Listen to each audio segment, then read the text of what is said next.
Pernahkah Anda merasa bahwa dunia ini menyimpan lapisan lain yang tak terlihat oleh mata biasa? Sebuah dimensi sunyi yang hanya bisa dirasakan oleh mereka yang peka, tenang, dan mau menyelami makna kehidupan lebih dalam. Di tanah Nusantara, jauh sebelum zaman modern menamai segala sesuatu dengan logika dan angka, para leluhur telah berjalan di jalur yang berbeda. Jalur yang menghubungkan manusia dengan alam, jiwa, dan Sang Pencipta melalui laku batin yang penuh hikmah. Di balik hutan lebat, gunung yang menjulang, dan laut yang tak bertepi, tersimpan jejak-jejak kebijaksanaan kuno. Doa-doa yang dibisikkan pada angin, tirakat yang dilakukan dalam kesunyian malam, dan petuah yang diwariskan bukan lewat buku, melainkan lewat rasa. Inilah dunia spiritual Nusantara, sebuah jalan sunyi yang telah ditempuh selama ribuan tahun oleh para empu, resi, wali, dan orang-orang arif yang memahami bahwa hakikat hidup tidak hanya tentang apa yang terlihat, tetapi juga tentang apa yang dirasakan oleh hati. Namun seiring berjalannya waktu, dunia ini perlahan terlupakan, tertutup oleh hiruk-pikuk zaman, oleh kesibukan yang membuat manusia lupa menoleh ke dalam dirinya sendiri. Banyak yang menganggapnya sekadar mitos, legenda, atau cerita mistis tanpa makna. Padahal, di dalamnya tersimpan kunci untuk memahami jati diri, menenangkan jiwa, dan mendekatkan diri kepada sumber segala kehidupan. Video ini bukan sekadar perjalanan menelusuri cerita-cerita lama. Ini adalah langkah awal untuk membuka tabir yang selama ini tersembunyi. Kita akan menyelami bagaimana leluhur Nusantara memandang semesta, bagaimana mereka membaca tanda-tanda alam, dan bagaimana mereka merawat hubungan antara manusia, bumi, dan langit. Bukan untuk mengajak Anda meninggalkan keyakinan, bukan pula untuk menyesatkan langkah. Justru sebaliknya, untuk mengingatkan bahwa di balik semua hiruk-pikuk dunia, ada jalan sunyi yang mengajarkan keseimbangan, kerendahan hati, dan kesadaran akan kebesaran Sang Maha Pencipta. Karena sesungguhnya, perjalanan spiritual bukan tentang mencari kekuatan di luar diri, melainkan tentang mengenal siapa diri kita sebenarnya. Dan mungkin, tanpa kita sadari, kita sedang berdiri tepat di gerbangnya. Jauh sebelum peta dunia mengenal nama Indonesia, jauh sebelum aksara dicetak dan sejarah ditulis di atas kertas, Nusantara telah menjadi pusat peradaban batin. Tanah ini bukan hanya subur oleh rempah dan hasil bumi, tetapi juga oleh kebijaksanaan yang tumbuh dari perenungan panjang manusia terhadap alam dan kehidupan. Para leluhur Nusantara memandang semesta bukan sebagai benda mati, melainkan sebagai makhluk hidup yang bernapas, berbicara, dan memberi tanda. Gunung bukan sekadar tumpukan batu, laut bukan sekadar hamparan air, dan hutan bukan hanya kumpulan pepohonan. Semua adalah bagian dari tatanan kosmik yang saling terhubung antara manusia, alam, dan Yang Maha Mengatur.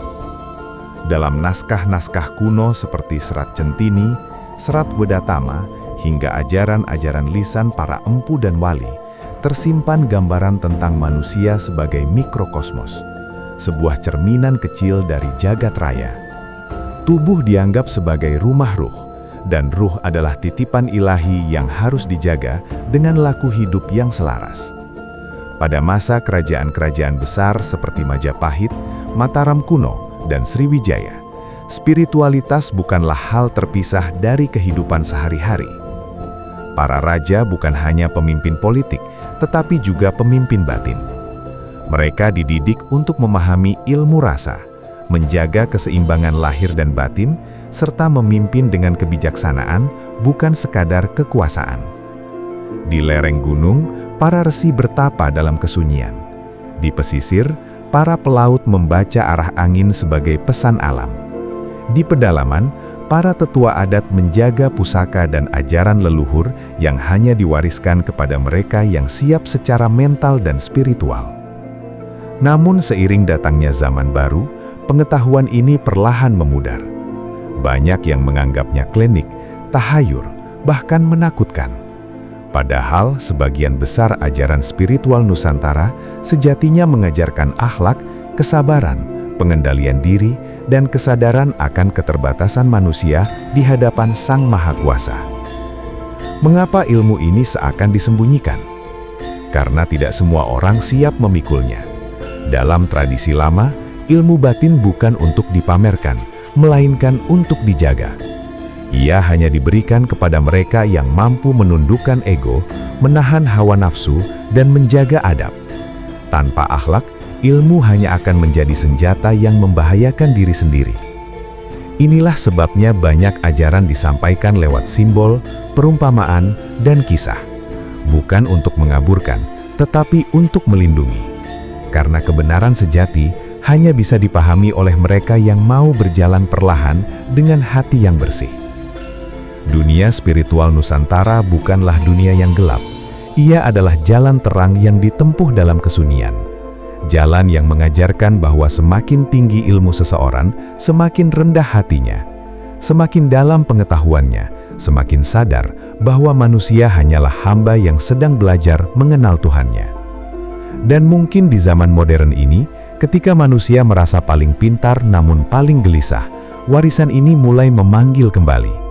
Bukan untuk mengulang masa lalu, tetapi untuk mengingat siapa diri kita sebenarnya. Setiap perjalanan besar selalu dimulai dari satu langkah kecil.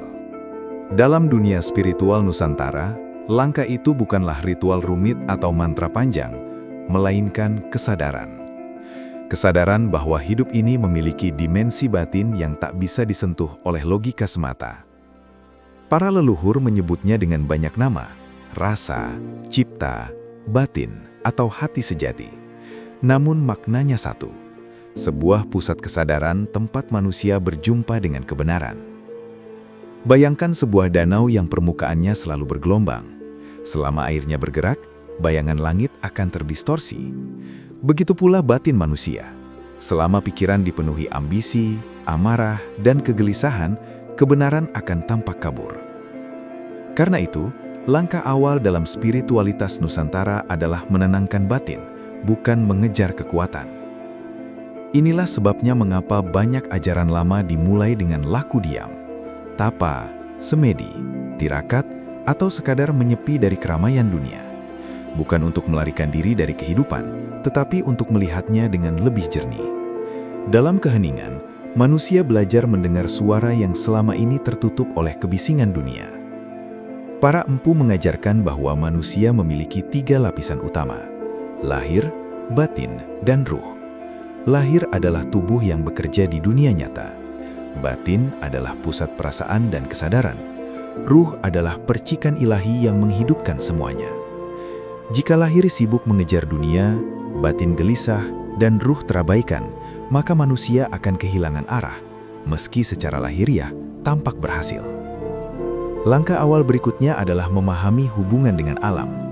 Dalam pandangan Nusantara, alam bukan objek untuk ditaklukkan, tetapi guru yang memberi pelajaran. Angin mengajarkan keikhlasan karena ia bergerak tanpa terlihat. Air mengajarkan kerendahan hati karena selalu mengalir ke tempat rendah. Gunung mengajarkan keteguhan karena tetap diam meski diterpa badai. Kesadaran ini melahirkan sikap hidup yang penuh adab. Makan tidak berlebihan, bicara tidak sembarangan, dan bertindak dengan pertimbangan batin. Bukan karena takut hukuman, tetapi karena paham bahwa setiap tindakan meninggalkan jejak, baik di dunia maupun di dalam jiwa. Disinilah banyak orang keliru. Dunia spiritual Nusantara sering dianggap identik dengan hal gaib, kesaktian, atau kemampuan di luar nalar. Padahal, itu hanyalah efek samping, bukan tujuan. Seperti bayangan yang mengikuti tubuh, bukan tubuh yang mengejar bayangan. Siapapun yang memulai perjalanan ini dengan niat mencari kekuatan, biasanya akan tersesat oleh egonya sendiri. Para leluhur lebih menekankan pengendalian diri, menahan amarah, menundukkan kesombongan, dan membersihkan niat. Dalam istilah lama, ini disebut ngeruat batin, membersihkan diri dari beban-beban halus yang tak terlihat namun terasa berat. Menariknya, ajaran ini tidak pernah memisahkan spiritualitas dari kehidupan nyata.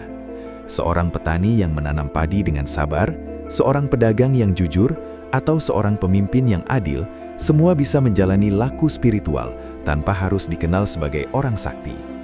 Karena sejatinya, dunia spiritual Nusantara bukan tentang menjadi berbeda dari manusia lain, justru tentang menjadi manusia seutuhnya. Dan di titik inilah, gerbang pertama mulai terbuka. Bukan dengan cahaya menyilaukan, melainkan dengan pemahaman sederhana yang menggetarkan hati. Namun, ini baru permulaan. Masih ada lapisan-lapisan makna yang lebih dalam, yang tidak bisa dijangkau hanya dengan pikiran. Jika langkah awal dunia spiritual Nusantara adalah kesadaran, maka langkah berikutnya adalah penyelarasan. Sebuah proses halus yang mengajarkan manusia untuk berjalan seiring dengan hukum semesta, bukan melawannya. Disinilah banyak rahasia leluhur mulai terbuka, bukan sebagai tontonan, tetapi sebagai pelajaran hidup. Para empu dahulu mengajarkan bahwa semesta bekerja dalam irama. Siang dan malam, pasang dan surut, lahir dan mati. Semua bergerak dalam keseimbangan. Manusia yang bijak adalah mereka yang mampu membaca irama ini, lalu menyesuaikan langkah hidupnya. Inilah yang disebut sebagai tata tentreming urip, hidup yang tertata dan tentram. Dalam tradisi batin Nusantara, dikenal konsep jagat cilik dan jagat gede. Jagat kecil adalah diri manusia. Jagat besar adalah alam semesta. Apa yang terjadi di dalam diri akan mempengaruhi dunia di luar, dan apa yang terjadi di luar akan membentuk dunia di dalam.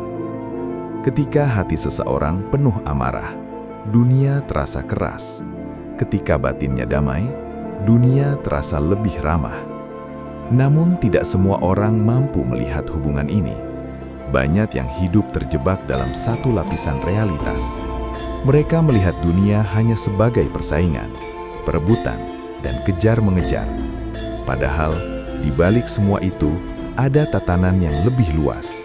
Sebuah jaringan kehidupan yang diikat oleh hukum sebab akibat yang halus.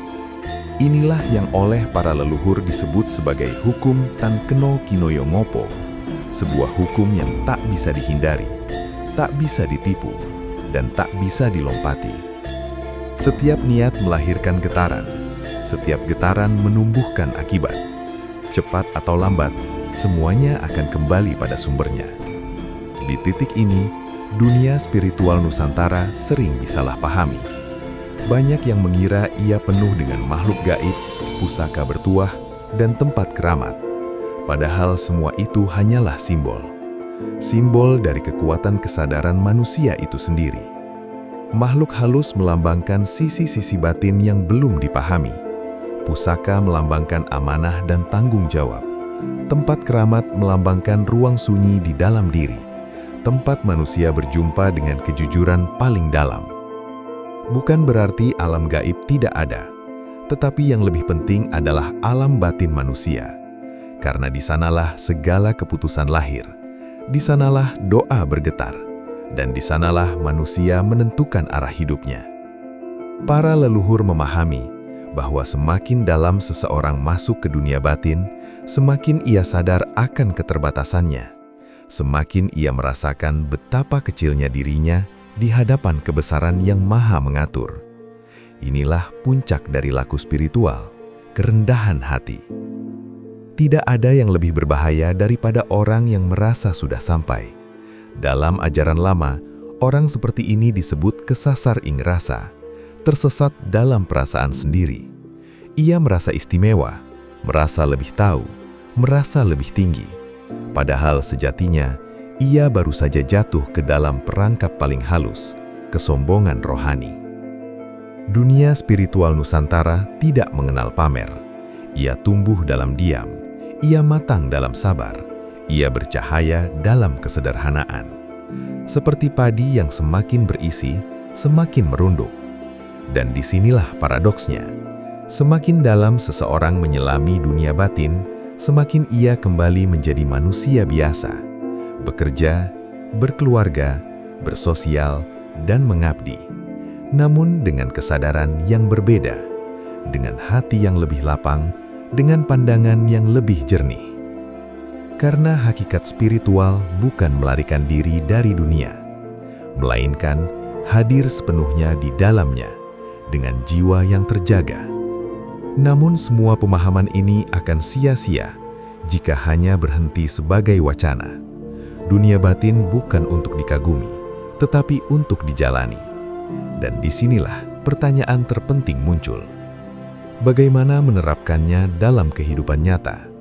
Setelah menyelami lapisan-lapisan dunia spiritual Nusantara, satu pertanyaan penting pun muncul. Bagaimana semua ini diterapkan dalam kehidupan nyata? Sebab kebijaksanaan sejati tidak lahir untuk dikagumi, melainkan untuk dijalani. Ia bukan sekadar pengetahuan di kepala, tetapi cahaya yang membimbing langkah. Langkah pertama yang paling sederhana, namun paling berat, adalah mengatur diri. Para leluhur mengajarkan bahwa perubahan besar selalu dimulai dari dalam, mengatur nafas, menata pikiran, dan membersihkan niat. Dalam kesibukan dunia modern, manusia sering lupa untuk berhenti sejenak. Padahal, satu tarikan nafas yang disadari bisa menjadi pintu masuk ke ketenangan batin. Cobalah memulai hari dengan hening. Sebelum dunia menuntut apapun dari Anda, duduklah sejenak dalam diam. Rasakan denyut hidup di dalam dada. Ucapkan syukur atas kesempatan hidup hari ini. Bukan dengan banyak kata, tetapi dengan rasa. Inilah bentuk sederhana dari semedi yang dulu dilakukan para resi, namun bisa dipraktikkan oleh siapa saja. Langkah berikutnya adalah menjaga adab dalam setiap perbuatan. Dalam spiritualitas Nusantara, adab lebih tinggi daripada ilmu. Cara berbicara, cara makan, cara mencari rezeki, hingga cara memperlakukan sesama. Semua adalah cermin dari keadaan batin. Seseorang boleh memiliki pengetahuan luas, tetapi jika lisannya menyakiti dan tindakannya merugikan, maka ilmunya belum menyentuh hati. Para leluhur percaya bahwa rezeki bukan hanya soal hasil, tetapi juga soal berkah. Bekerja dengan jujur, menepati janji, dan tidak mengambil hak orang lain adalah bagian dari laku spiritual. Karena setiap tetes keringat yang halal akan menumbuhkan ketenangan di dalam jiwa. Dalam hubungan sosial, ajaran lama mengajarkan empan papan, tahu menempatkan diri, menghormati yang lebih tua, menyayangi yang lebih muda, dan bersikap adil kepada siapapun. Tidak merasa lebih tinggi, tidak pula merendahkan diri secara berlebihan, sebab keseimbangan adalah kunci dari keharmonisan.